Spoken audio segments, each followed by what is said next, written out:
아모스 3장부터 3, 4, 5, 6장에 걸쳐서 하나님의 선포가 이어지고 있습니다. 지난주에 보았던 3장에서는 사마리아에 내리신 벌에 대해서 설명이 되어 있었고요. 오늘 본문은 이제 바산의 암소로 표현되어지고 있는 역시 이 사마리아에 대한 이스라엘에 대한 선포 말씀이십니다.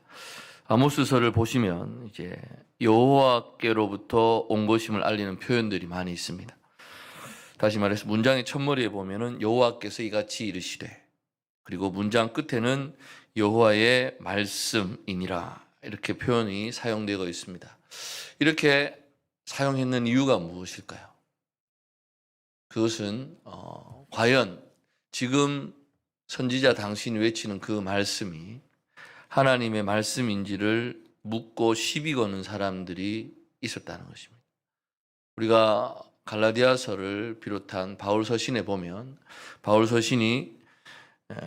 자기의 사도됨을 밝히고 있습니다. 그것은 이유는 사도 바울의 사도성에 대한 시비를 거는 이들이 있었던 것을 봅니다. 그것처럼 아모스 선지자를 비롯한 선지자들이 이러한 양식에 하나님께서 이르시되, 여호와께서 이르시되, 여호와의 말씀이다 라는 것으로 시작하고 마침을 찍는 이유는 개인적인 어떤 그러한 의견이나 말씀이 아니라 하나님으로부터 온 말씀임을 강조하고 있는 것입니다. 4장은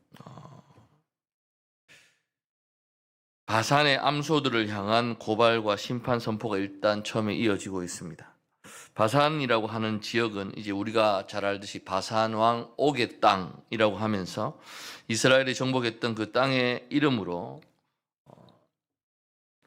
번번이 언급되면서 그 땅의 상징은 풍요로움과 번성의 상징이었습니다.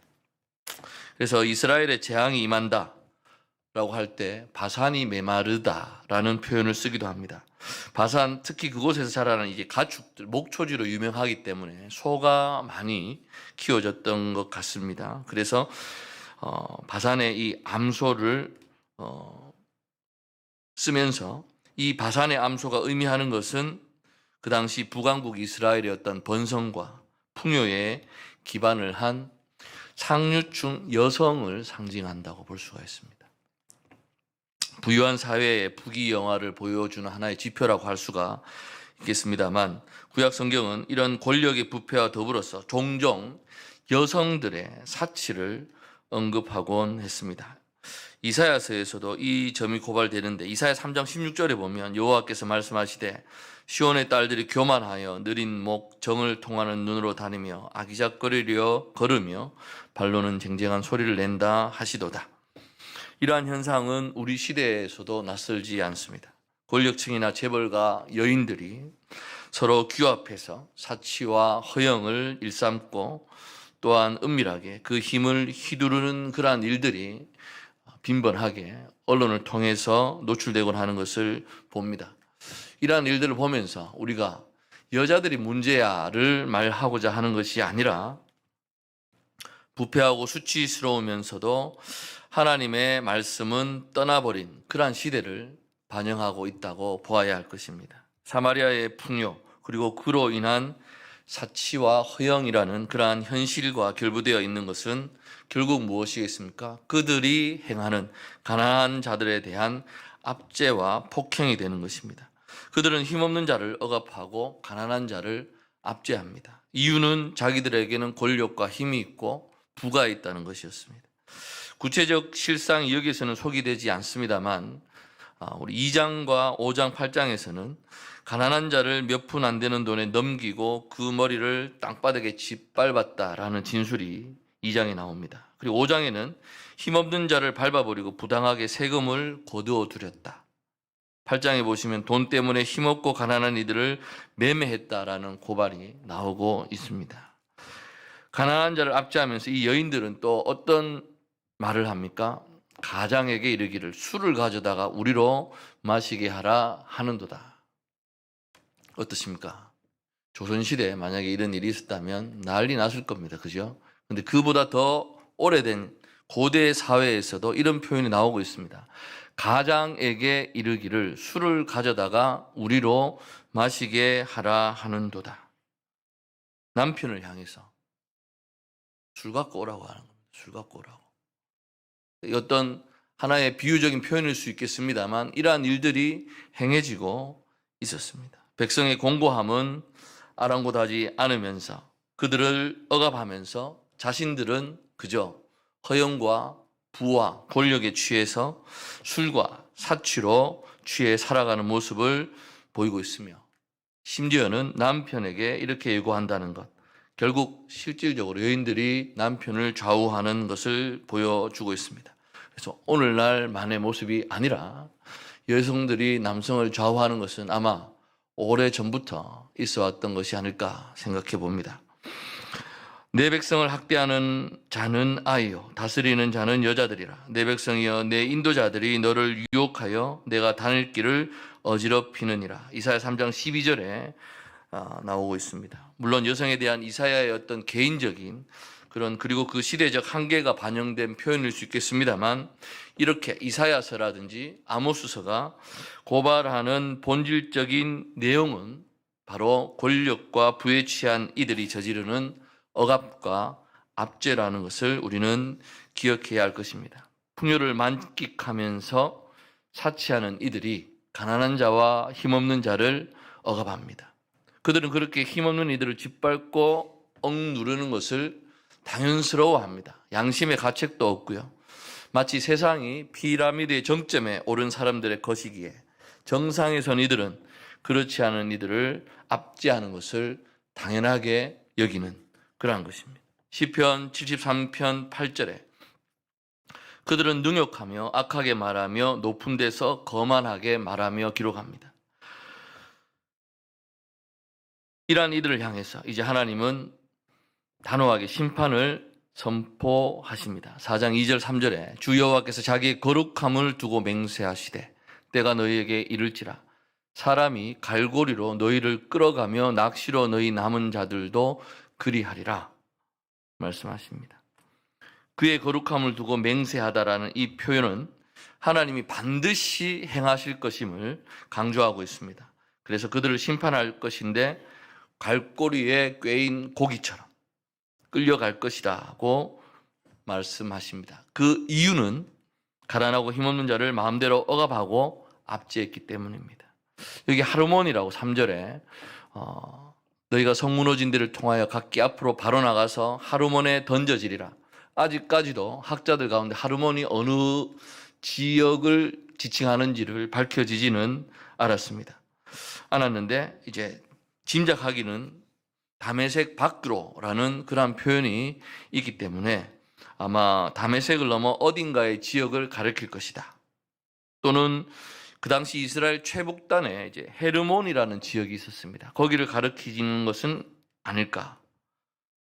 어찌됐건 간에 이제 어딘지 알 수 없는 이 이름을 통해서 일단 성 밖으로 던져진 이스라엘의 운명을 이야기하면서 그들의 운명이 마치 잡혀온 물고기가 자기가 어디로 갈지 어떻게 알겠습니까? 어느 식당으로 갈지, 누구 집으로 갈지 모르는 것처럼 그러한 제안을 하고 있다고 이야기합니다. 하지만 오늘 우리에게는 이 지역이 모호할 수 있겠습니다만 당시에 이 글을 읽는 청중들에게는 하르몬이라고 했을 때는 무엇을 가르치는지 정확하게 아마 잘 알려져 있었을 것이다 라고 생각을 합니다. 왜냐하면 심판의 날에 각자 살아보겠다고 이제 막 난리가 나지 않습니까? 그러면 조금이라도 틈이 보이면 3절에 나왔듯이 성 무너진 데를 통하여 각기 앞으로 바로 나가서와 같이 틈으로 나아가지만 결국 그것은 스스로를 어떤 심판으로 던져넣는 것이다. 학자들은 풀이하고 있습니다. 그렇기 때문에 1절에서 3절까지 말씀하고자 하는 것은 부귀영화에 취한 이들이 가난한 이들을 억압하고 압제했고 아모스 선지자는 이를 통렬히 고발하고 있는 것입니다. 그래서 그들은 결국 하나님의 거룩하심을 두고 맹세하심과 같이 낚시에 잡힌 고기처럼 아무 저항도 하지 못한 채 끌려갈 것이라고 선언을 하고 있습니다. 이토록 통렬한 메시지라고 할까요? 우리 한국 교회에는 매우 낯섭니다. 한국 교회는 언제부터인가 강단에서 이러한 사탄의 억압이나 죄의 압제식의 설교는 사라졌습니다. 아모스서가 권력과 사회제도를 하나님의 진노의 대상으로 만들고 있다는 점에 우리는 주목해야 할 것이고, 여호와의 걸어가심으로 맹세하심에 대해서도 우리는 주목해야 하며, 가난한 자를 억압하고 힘없는 자를 압제하는 그러한 부분에 대해서도 우리는 민감하게 주의를 살펴보아야 할 것입니다. 이제 4절부터 11절에 이러한 하나님의 경고에도 불구하고 돌아오지 않는 이스라엘에 대해서 설명을 하십니다. 4절부터 5절에 베델과 길갈이 나옵니다. 너희는 베델에 가서 범죄하며 길갈에 가서 죄를 더하며 라고 기록합니다. 베델과 길갈은 우리가 잘 아는 곳입니다. 호세아서에서도 이 두 도시는 빈번히 언급되면서 대개의 경우는 이제 제사하는 장소로 언급을 했습니다. 그런데 여기에 가서 너희는 범죄한다 그랬습니다. 베델에 가서 범죄하고 길갈에 가서 죄를 더한다. 제사를 드리러 가서 범죄하는 것이 무엇이겠습니까? 그 다음에 아침마다 너희 희생을, 3일마다 너희 11조를 드리며 누룩 넣은 것을 불살라 수은제로 드리며 낙헌제를 소리내어 선포하려무나. 이스라엘 자손들아, 이것이 너희가 기뻐하는 바니라.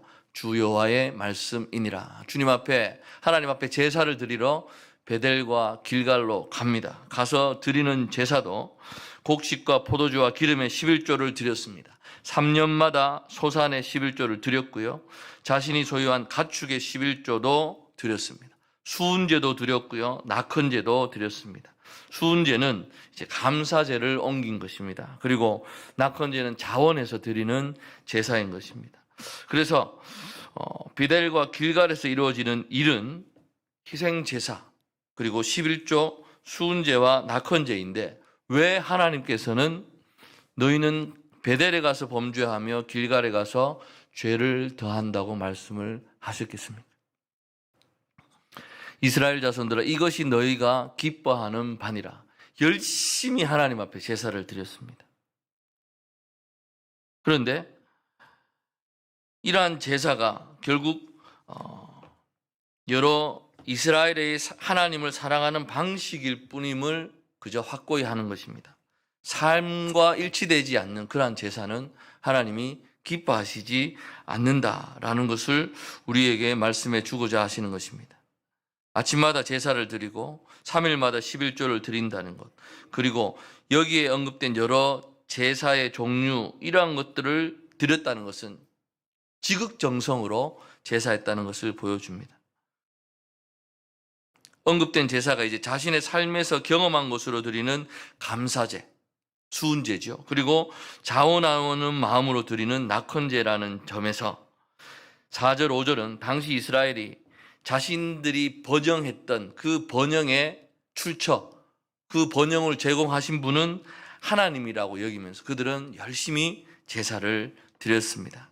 그러나 하나님은 이 제사를 기쁘게 받으시지 않았습니다. 그 이유는 무엇입니까? 우리 이사야 1장에서도 보듯이 하나님께서는 내가 이제 더 이상 너희들의 제물과 그 기름 냄새에 싫어한다.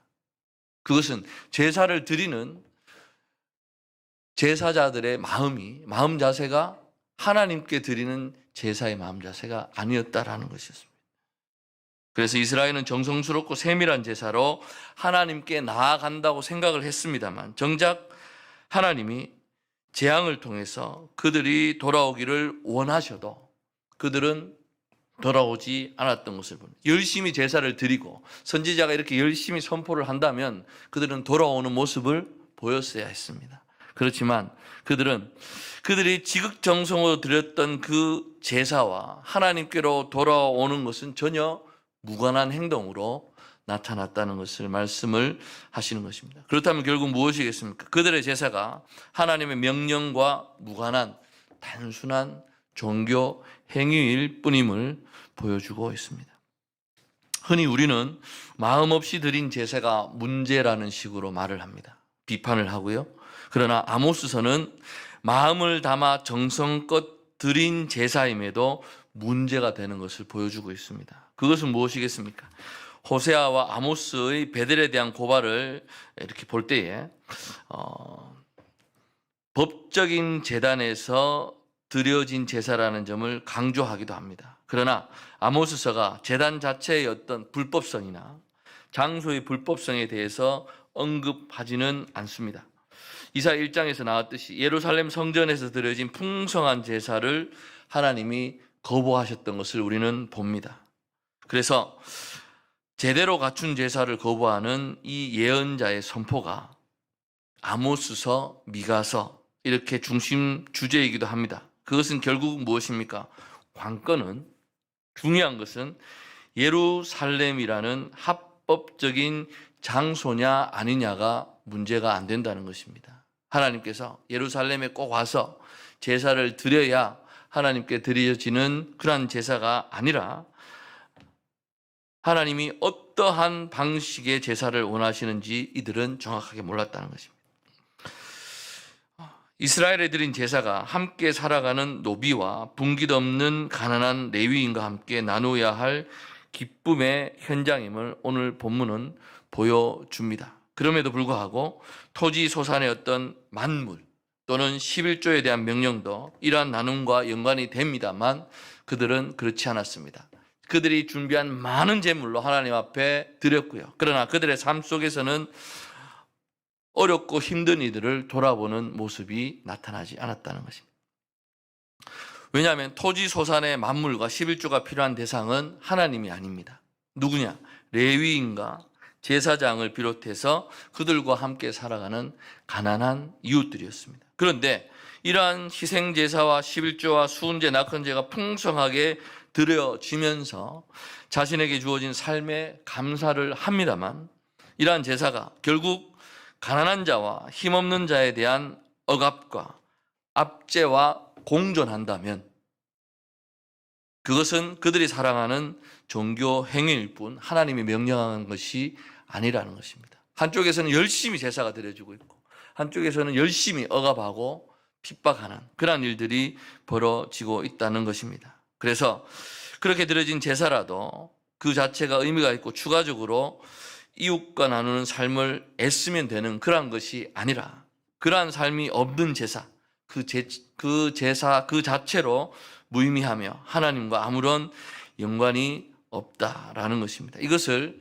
4장 1절부터 5절까지에 증거하고 있는 것입니다. 그렇기 때문에 베델로 가고 길갈로 가라는 명령, 그것은 어떻게 보면 명령이라기보다는 하나의 풍자로, 비유로 우리가 읽어야 할 것입니다. 그렇기 때문에 이 베델과 길갈은 이웃과의 나눔이 없는 제사, 가난하고 힘없는 자에 대한 억압과 압제가 공존하는 제사를 상징하는 것입니다. 이러한 제사는 여호와 하나님과 무관한 제사인 것입니다. 이것을 우리에게 적용을 한다면 어떻겠습니까? 한국 교회는 가난한 자를 억압하고 힘없는 자를 압제하는 현실에 문제를 제기하거나 그 현실을 고발하고 비판하고 반대했었던가라는 것입니다. 아니면 그것은 교회가 관여할 일이 아니라면서 더더욱 우리는 예배에만 힘써 오지는 않았던가 우리가 한번 생각해 보아야 할 것입니다. 이것을 생각하면 우리도 풍성하고 기쁨 넘치는 그러한 은혜롭게 예배 드리는 것 자체를 사랑한 것이 아닌가 우리를 한번 돌아보아야 할 것입니다. 우리는 예배를 사랑한 이들이었습니다. 그러나 하나님께서는 이러한 부분을 단호히 거부하신다고 오늘 말씀을 통해서 우리에게 말씀을 주십니다. 사회 경제적으로 현실에서 일어나는 이러한 억압이라든지 압제를 그대로 내버려 둔 채 드려지는 그 어떤 예배도 하나님이 명하시는 예배가 아님을 우리가 알아야 할 것입니다. 그것은 사람들이 원해서 만들어낸 그저 종교일 뿐인 것입니다. 그것이 바로 주 여호와의 말씀이라고 오늘 아모스 선지자는 말씀하고 있습니다. 이제 6절부터 11절에 5가지의 재앙이 나옵니다. 틀은 비슷합니다. 우리가 앞에 열방 말씀을 읽을 때에도 서너 가지 죄가 있어서 그들을 심판할 것이며 궁궐을 태울 것이다 라는 형식이 있었던 것처럼 이제 6절부터 11절에 어떠한 재앙을 하나님께서 주셨는데 너희가 내게로 돌아오지 아니하였느니라 반복하고 있습니다. 첫 번째는 우리의 이빨, 이의 정결함입니다. 이의 정결함이라고 하는 것은 아무 음식도 먹지 못하고 먹을 것이 없어서 이에 아무것도 닿지 않았다는 그러한 의미로 사람들이 사는 곳에 먹을 양식이 없을 것임을 말씀하고 있습니다. 우리가 앞에 살폈던 요엘서에서도 메뚜기 떼로 인해서 먹을 양식이 끊어진 현실, 그리고 그로 인해 탐식하고 금식하면서 여호와께로 돌아올 것을 촉구했던 메시지를 보았습니다. 그런데도 이스라엘은 이러한 현실을 돌아보지 않았고 하나님께로 돌아오지 않았습니다. 두 번째는 비가 내리지 않는 재앙입니다. 7절, 8절에 보시면 추수하기 석 달 전에 내가 너에게 비를 멈추게 하여 그랬습니다. 추수가 석 달이나 남았고 곡식이 자라기 위해서는 반드시 비가 필요합니다만 그 비를 그치게 하실 것입니다. 그리고 이제 어떤 성읍에는 내리고 어떤 성읍에는 내리지 않게 했다라고 하십니다. 출애굽 당시에 하나님이 내리신 재앙에도 불구하고 그 완악함으로 인하여 도무지 돌이킴이 없었던 애굽의 바로를 우리는 잘 기억합니다. 그것처럼 하나님이 애굽에서 건져내신 이스라엘조차도 이러한 재앙 앞에서 동일한 반응을 보이고 있는 것입니다. 세 번째 재앙은 무엇입니까? 9절 말씀에 내가 곡식을 마르게 하는 재앙과 깐부기 재앙으로 너희를 쳤으며 라고 합니다. 곡식이 제대로 자라지 못하고 영글지 못하게 하는 병충해가 생기고 메뚜기 떼가 습격을 했습니다. 출애굽 때도 이러한 애굽의 메뚜기 떼로 인해 곡식이 상하는 재앙을 겪었던 것을 우리는 기억합니다. 네 번째는 전염병입니다. 10절에 내가 너희 중에 전염병 보내기를 애굽에서 한 것처럼 하였으며 칼로 너희 청년들을 죽였으며 너희 말들을 노력하게 하며 너희 진영의 악취로 코를 찌르게 하였으나 너희가 내게로 돌아오지 아니하였느니라. 다섯 번째 재앙은 소돔과 고모라의 무너진 같이 이스라엘이 무너지는 것입니다. 11절에 내가 너희 중에 성읍 무너뜨리기를 하나님이 내가 소돔과 고모라를 무너뜨림 같이 하였으므로 너희가 불 붙는 가운데서 빼낸 나무 조각같이 되었으라. 여기에 나오는 불 붙는 가운데에서 빼낸 나무 조각, 이것은 우리가 스가랴 3장 2절에서 바벨론 포로에서 돌아온 대제사장 여호수아를 가리키는 말로 쓰여서 나라가 망하고 성전도 파괴되었고 남의 땅에 포로로 끌려갔던 이들의 후손을 가리키는 표현으로 이렇게 했습니다. 불 붙는 가운데서 빼낸 나무 조각. 그래서 하나님이 불러내신 이스라엘이 소돔과 고모라처럼 망하게 되리라고는 아무도 생각을 못했을 것입니다. 그런데 하나님은 그들을 소돔의 관원, 고모라의 백성이라고 단언을 하십니다. 그러면서 그들이 소돔과 고모라와 아무런 차이 없이 망하는데도 그들은 하나님이 행하신 일을 알지 못했고 결국 하나님께로 돌아오지 않았다 기록을 하고 있습니다. 이 백성들이 도무지 하나님이 행하신 일을 알지 못한 데는 하나님과의 관계에 대한 그들의 착각에서 비롯된 것일 수 있습니다. 무슨 말씀이냐면 이들은 애굽에서 건져낸 하나님의 백성이었습니다. 여전히 베델과 길갈에서 여호와 앞에 제사 드리는 백성들이었습니다. 다윗 언약과 예루살렘 성전이 남한국 유다 백성으로 하여금 끝까지 철저하게 회개하지 못하도록 했던 것처럼 북왕국 이스라엘 역시 그들의 제사로 인해서 그들 역시 하나님께로 돌이키지 못했음을 우리는 볼 수가 있습니다. 정성 가득한 제사가 하나님께로 돌아서는 것을 결정적으로 가로막았다는 것입니다. 어떻게 보면은 이해가 잘 되지 않는 그런 말씀입니다. 정성 가득한 제사가 넘쳐나는데 왜 하나님께로 돌아갈 수가 없느냐는 것이겠죠. 그만큼 하나님을 가까이 하며 날마다 제사 드리기에 목숨을 걸었는데 그들은 하나님께로 돌아오라는 선지자의 말은 무시했던 것입니다.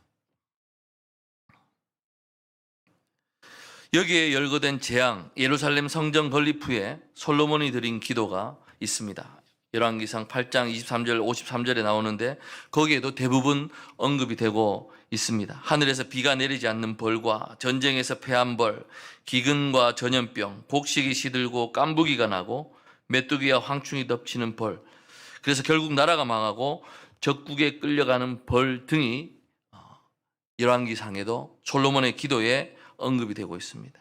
그래서 솔로몬은 이 기도에서 죄악으로 인해 이러한 벌을 받는 때라도 각각 자기 마음에 재앙을 깨닫고 하나님께로 돌이켜 기도하면 하나님께서 용서해 주십시오라고 솔로몬은 기도를 했습니다. 그러나 아모스 선지자가 지금 이 모든 재앙마다 백성들이 하나님께로 돌이키지 않았음을 고발하고 있습니다.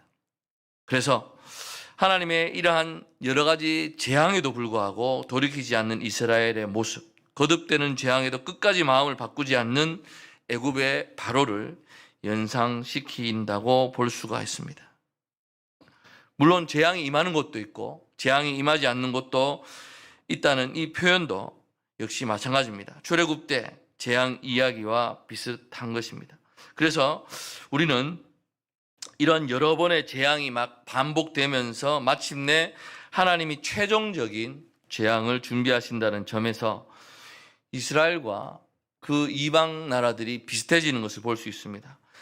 아모스 9장 7절에 가면은 이스라엘의 출애굽 자체가 여러 민족의 주위에 있는 여러 민족의 대이동과 별반 차이 없이 같다고 그렇게 축소하며 표현하는 것을 볼 수 있습니다. 그렇기 때문에 우리는 재앙이 없기 때문에 이스라엘인 것이 아닙니다. 재앙을 하나님의 손길로 알고 하나님께로 돌이키는 것이 이스라엘이겠죠.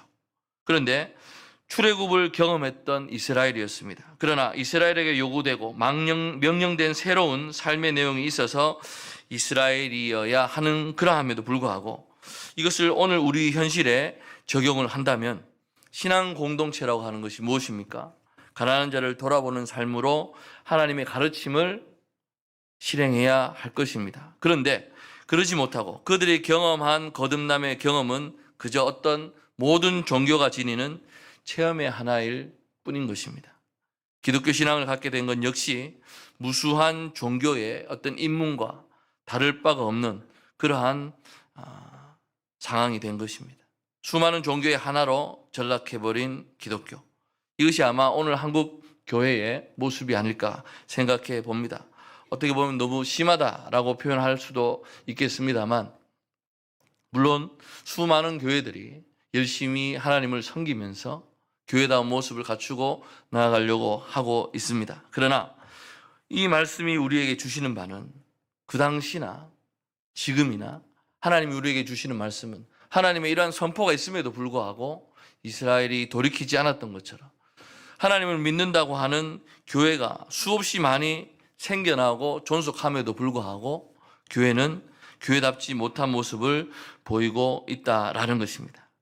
그럴 때 이제 하나님 말씀하십니다. 12절 13절에 그러므로 이스라엘아 내가 이와 같이 너에게 행하리라.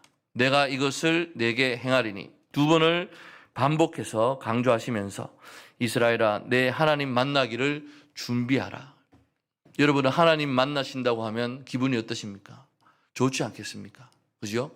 예수님을 만났습니다. 하나님을 만났습니다. 하나님께서 우리를 만나 주시겠다고 하는데 기뻐야 할 텐데요. 이 말의 어투는 그렇지 않습니다. 지금까지 제왕과 온갖 선포 속에서도 이스라엘이 돌이키지 않았기 때문에 이제 하나님께서 우리를 만나러 오시겠다고 말씀하십니다.